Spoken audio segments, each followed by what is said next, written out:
যখন নবী নবুয়ত প্রাপ্ত হলেন, বিশ্ব নবী সাল্লাল্লাহু আলাইহি সাল্লাম পাহাড়ের চূড়ায় আসলেন।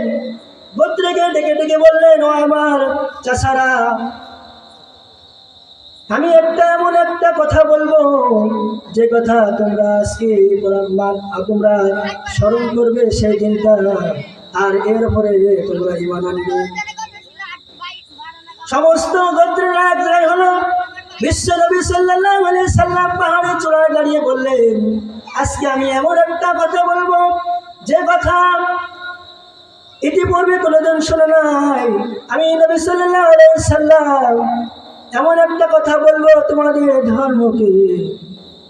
ধর্মকে পাল্টিয়ে এক আল্লাহ তাআলা রাব্বুল আলামিন থেকে নির্দিষ্ট হইতে হইবে। নবী সাল্লাল্লাহু আলাইহি সাল্লাম পাহাড়ের চূড়ায় দাঁড়িয়ে বললেন, এক আল্লাহর প্রতি ঈমান আনো, আর আমি আল্লাহ তাআলার নবী, এটা তোমরা বিশ্বাস করো। তখন আবু লাহাব এক পন্থী উঠে বললেন যে, তাব্বারাকা হাযা জামাতানা, এই জন্য কি একত্রিত করেছো, এই জন্য কি এক জায়গায় করেছো, তুমি ধ্বংস হয়ে যাও। আল্লাহ তাআলা রাব্বুল আলামিন সঙ্গে সঙ্গে আয়াত নাযিল করে দিলেন, তাব্বাত ইয়াদা আবি লাহাবিন ওয়া তাব। আল্লাহ তাআলা রাব্বুল আলামিন বলেন, সঙ্গে সঙ্গে আয়াত পাঠিয়ে দিলেন যে সে নিজে ধ্বংস হোক এবং তার দুই হাত ধ্বংস হোক। তখন বিশ্বনবী সাল্লাল্লাহু আলাইহি সাল্লামকে হত্যা করার জন্য ষড়যন্ত্র শুরু করে দিল।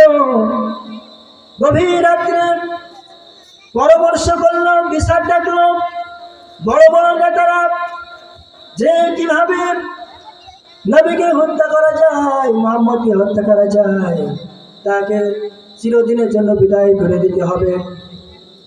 গভীর পরামর্শ শুরু করে দিল। এক পর্যায়ে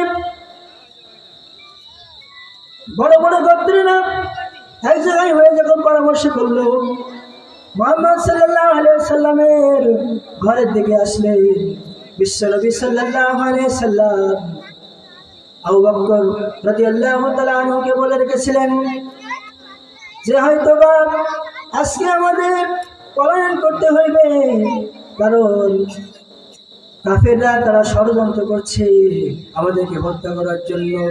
আল্লাহ তাআলা রাব্বুল আলামিন নবীকে বলে দিলেন, ও নবী, তুমি